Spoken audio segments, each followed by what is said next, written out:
अच्छा, नमस्कार शेतकरी बांधवांनो, कृषी बाबा चॅनलमध्ये मी शुभम इंगोले आपलं सहर्ष स्वागत करतो। तर शेतकरी बांधवांनो, आज आपण आलेलो आहे खडकी शिवार, तालुका मालेगाव, जिल्हा वाशिम या ठिकाणी। तर दादा, सर्वप्रथम आपलं नाव सांगा। माझं नाव राजू इंगोले आणि आपलं प्रॉपर गाव कोणचं आहे? माझं गाव शिरसाळा आहे। शेती आपली खडकीवर आहे। हां हां, आपला 1 एकराचा हे आहे, हळदीचा प्लॉट आहे। तर शेतकरी बांधवांनो, दादांनी सांगितलं त्याप्रमाणे यांचा 1 एकरचा हळदीचा प्लॉट आहे। तर दादा, आत्तापर्यंत तुम्ही याला काय काय नियोजन केलं याच्याविषयी थोडंसं सविस्तर सांगू शकता का? हो, नंतर सुरुवातीपासून सांगायचं का? सुरुवातीपासून म्हणजे नांगरणीपासून तर आत्तापर्यंत जी कंडिशन आहे हळदीची, आत्तापर्यंत तुम्ही काय काय केलं याला? तर मी सुरुवातीला नागटी करून टाकली, म्हणजे या कितव्या महिन्यात केली साधारण? समजा 3ऱ्या महिन्यात केली ती। हां हां, म्हणजे तूर निघली, त्याच्यानंतर मी डायरेक्ट हिला हे करून टाकले, नागटी करून टाकली। आणि 5व्या महिन्यात याला साधारणतः 14 किंवा 15 तारखेला याला म्हणजे शेती हे तयार करण्यासाठी, प्लॉट तयार करण्यासाठी त्याला पहिले घेतलं, फंटी करून घेतली, 5 फंटी करून घेतली। आणि त्याच्यानंतर याला खत टाकलं, शेणखत 4 टाल्या शेणखत टाकलं मी पहिले सुरुवातीला। त्याच्यानंतर मग रोटर करून घेतलं आणि नंतर बेड पाडले मी 18 तारखेला। आणि 27-28 ला लागवड केली या प्लॉटची। 27-28ला। तर दादा, तुम्ही सांगितलं त्याप्रमाणे शेणखत टाकल्यानंतर काही शेतकरी रोटर करत नाही, तर रोटर कशासाठी केलं पाहिजे आपण? काय त्याचा उद्देश? हा मेन आहे, प्रश्न आहे। रोटर याच्यासाठी करायचं की आपण जे शेणखत टाकतो ते कुठं कुठं ढीग राहतात शेणखताचे, म्हणजे ढेपशे असतात, त्याच्यासाठी पूर्ण जर आपण जर रोटर करून घेतलं तर पूर्ण एक सारखं खत असं पूर्ण पखरेल आणि ते पूर्ण चुरा होईल, ढेपसा वगैरे राहणार नाही। आणि नंतर जे हुमणीचा जे प्रादुर्भाव येते त्याच्यासाठी ते चांगलं आहे। तर समजा शेणखत जर तुम्हाला जर पॉसिबल जर असेल तर तुम्ही ट्रायकोडर्मा टाकू शकता, 5 किंवा 6 किलो शेणखताबरोबर टाकू शकता। जर समजा आपण गंज टाकले शेतामध्ये तर त्याच्यावर ते ट्रायकोडर्मा टाकून आपण ते स्प्रेड करू शकतो। स्प्रेड केल्याच्या नंतर म्हणजे ही अगोदरची प्रक्रिया आहे, समजा ट्रायकोडर्मा टाकून पूर्ण हे करायचं, नंतर रोटर मारायचं। हा, बरोबर। तर दादांनी सांगितलं त्याप्रमाणे जर आपण शेणखत रोटरने जर भुसभुशीत केलं किंवा ते बारीक केलं तर हुमणी अळी तर आटोक्यात येतेच, पण त्यांनी जे ट्रायकोडर्माचा कन्सेप्ट सांगितला त्याच्यात त्यांनी तुमची बुरशीसुद्धा जास्त प्रमाणात आटोक्यात येत। आणि दादा, त्याच्यानंतर समजा तुम्ही हे केल्यानंतर बेड बनवलं, तिथून काय केलं प्रोसिजर? तिथून मी 1 महिन्यात समजा 25 दिवस तर काही नाही केलं।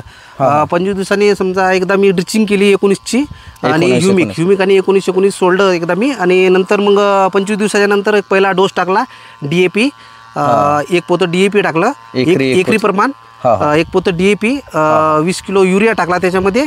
आणि एक कॅनबायोसिसचं ताबाजी म्हणून येते, जे झिंक अवेलेबल करून देते, ते झिंक 4 किलो टाकलं।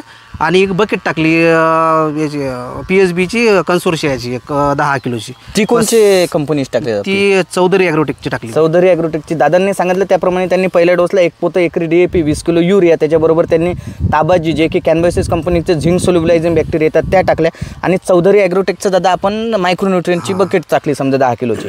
आणि त्याच्यानंतर दादा तुम्ही हा खताचा डोस झाल्यानंतर त्याला डबल काय अळवण्या केल्या? समजा अळवणी पुन्हा काही नाही, PSB वगैरे, PSB व्हॅम हे बॅक्टेरिया सोडल्यात मी। 5 किलो 19 सोडलं, बस। त्याच्या व्यतिरिक्त काही केलं नाही। आणि एक महत्त्वाची गोष्ट म्हणजे जे शेतकरी सुरुवातीला ज्यावेळेस लहान असते, आपले जे प्लॉट जे लहान असते, हळदीचा प्लॉट जे लहान असते ना सुरुवातीला 1 महिन्याचा, त्यावेळेस काही शेतकरी काय करतात की आपली हळद वाढाव, जलद गतीने वाढावा म्हणून काय करतात, जास्त खताचा डोस टाकतात, किट वगैरे टाकतात। तर त्यांना विनंती आहे माझी की जास्त सुरुवातीला जे समजा लहान पीक म्हणजे लहान बाळच असते एक प्रकारे, त्याला घेण्याची क्षमता नसते त्याच्यात, म्हणून सुरुवातीला होता असतो कमीच डोस टाका। त्याच्यानंतर तुम्ही जसजशी त्याची वाढ होईल तसं तुम्ही त्याला डोस टाकू शकता। बरोबर आहे। आणि दादा, त्याच्यानंतर आता सध्याच्या स्थितीत आता शेतकऱ्यांना तुम्ही काय सांगू इच्छिता की आता काय नियोजन केलं पाहिजे इथून पुढचं? समजा आता इथून पुढे खताचा डोस सांगा सर्वप्रथम, आणि नंतर अळवण्या सांगा। आता तुम्ही एक तर आता सेकंड डोस आहे समजा, तो 10-26-26 किंवा 12-32-16 एकरी 1 पोतं। आणि मायक्रोन्यूट्रन घेऊ शकता त्याच्यामध्ये तुम्ही, 20 किलो मॅग्नेशियम सल्फेट घ्या त्याच्यामध्ये, 20 किलो समजा पोटॅशियम वापरू शकता त्याच्यात, थोडंफार समजा 20-25 किलो ते वापरू शकता आणि बस एवढा खताचा डोस तुम्ही सेकंड टाकू शकता. तर शेतकरी बांधवांनो, दादांनी सांगितलं त्याप्रमाणे आपल्याला एकरी 1 ते 2 पोतं आपल्याला 10-26 किंवा 12-32 16 किंवा 14-35-14 हा खताचा ग्रेड घ्यायचा आहे. त्याच्याबरोबर मॅग्नेशियम सल्फेट दादांनी सांगितलं, जर मॅग्नेशियम सल्फेट आत्ता वापरलं शेतकरी बांधवांनो तर नंतर हळदीवर आपल्या तांबेरा येतो आणि त्याच तांबेराचं रूपांतर दादा लेड ब्लाइट म्हणजे उशिरा येणाऱ्या करप्यात होतो, ते होणार नाही. आणि त्याच्याबरोबर जर सूक्ष्म अन्नद्रव्य घेतले तर आपल्या हळदीची क्वालिटी मेंटेन करून राहील. आणि याच्यानंतर दादा आळवण्या कोणत्या केलेल्या, म्हणजे मागच्या वर्षी कोणत्या केल्या या स्टेज नंतर फुटव्याच्या? याच्यानंतर 1261 05234 सोडल्यानंतर फुटव्यासाठी 1261 सोडू शकता तुम्ही. त्याच्यासोबत जिब्रिलिक ॲसिड वगैरे, सायटोकायनिन हे तुम्ही टाकू शकता. त्याची स्प्रे घेऊ शकता त्याचा. बरोबर. तुम्ही फुटव्यासाठी हे हा नियोजन करू शकता. आणि दादा याच्यानंतर कांडी भरायसाठी तुम्ही काय नियोजन देता फायनल स्टेज म्हणजे शेतकरी काय करतात, सगळे खताचे डोस टाकतात, ड्रिपनं बी फुटव्यासाठी पूर्ण सोडून देतात, त्याच्यानंतर ते कांडी लांबवायसाठी सुद्धा औषध सोडतात. पण नंतर काय असते, काहींचं ड्रिप नसते, ते काय करतात, त्यांची ड्रिचिंग पॉसिबल नसते, त्याच्यामुळे ते 0-0-50 खत टाकू शकत नाहीत किंवा त्यांची ड्रिप, ज्यांची ड्रिप आहे समजा त्यांना आणि ज्यांची ड्रिप नाही त्यांना काय नियोजन देऊ शकता तुम्ही? ड्रीप आहे त्यांना पॉसिबल असलं त्यांना 0-0-50 पोटॅशियम शोनाईट तुम्ही देऊ शकता. आणि जर समजा हे नसेल समजा तर खताद्वारे तुम्ही पोटॅश देऊ शकता. म्हणजे जे खताचा डोस आहे त्याच्यातच अतिरिक्त पोटॅशचं प्रमाण जास्त वाढवून द्यायचं त्याच्यामध्ये. तर दादा आपण मुलाखत दिल्याबद्दल खूप खूप धन्यवाद. आणि शेतकरी बांधवांनो, आपण सुद्धा दादांच्या हळदीची क्वालिटी बघू शकता. या ठिकाणी दादांचं जर दादा एक पान तोडून बघू का याचं? हो, हे बघू शकता, पानाची साईज बघू शकता तुम्ही किती, म्हणजे एका इथंपेक्षा बी समजा 2 बोटं हे पान आत्ताच साईजला आहे. आणि हळदीच्या प्लॉटला आता माझ्या मते 60 दिवस कंप्लीट झाले असतील, 60 ते 65 दिवस कंप्लीट झालेले शेतकरी बांधवांनो. आणि फुटव्याची अवस्था जी आहे दादांची आता ती चालू झालेली आहे.